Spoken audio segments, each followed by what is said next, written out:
નમસ્કાર, star India TV ન્યૂઝમાં આપનું હાર્દિક સ્વાગત છે। આપ જોઈ રહ્યા છો સ્ટાર ઇન્ડિયા ટીવી ન્યૂઝ, સત્યની વાતે સત્યની સાથે। ઝાલોદ તાલુકા પંચાયત સામે ઓમકારેશ મહાદેવ મંદિર પાછળ ગંદકીનો તળાવ, જવાબદાર તંત્ર નિષ્ક્રિય।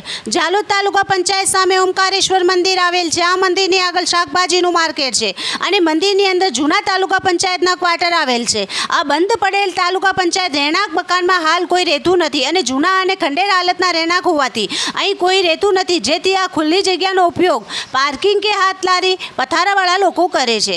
અહીં કોઈ સફાઈ માટે કે કચરો કરતા લોકોને કોઈ કહેનાર નહીં હોવાથી અહીંયા ગંદકીનો અંબાર જોવા મળે છે।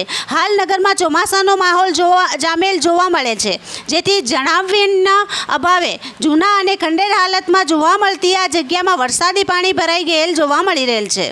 વરસાદી પાણીની સાથે મંદિરના પાછળના ભાગમાં ગંદકીના કચરાનું તળાવ જોવા મળે છે।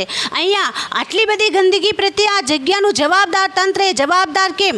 વરસાદી માહોલમાં જગ્યાની સંપૂર્ણ સફાઈ કરવામાં કેમ નથી આવી? અહીંયા ગંદકીના લીધે દુર્ગંધ પણ ફેલાયેલી જોવા મળે છે। તેમજ હાલ ગુજરાતમાં ચાંદીપુરા વાયરસ ચાલી રહેલ છે, તો જવાબદાર તંત્ર કોઈ સફાઈ ન કરાવી કોઈ ગંભીર બીમારીને આમંત્રણ આપી રહેલ છે કે શું? આ ગંદકીના તળાવને જલ્દી દૂર કરી જવાબદાર તંત્ર કોઈ ગંભીર પગલાં લે તેવી લોક માંગ ઉઠવા પામેલ છે। Star India TV news Jhalod, reporter Pankajbhai Pandit, જિલ્લા દાહોદ।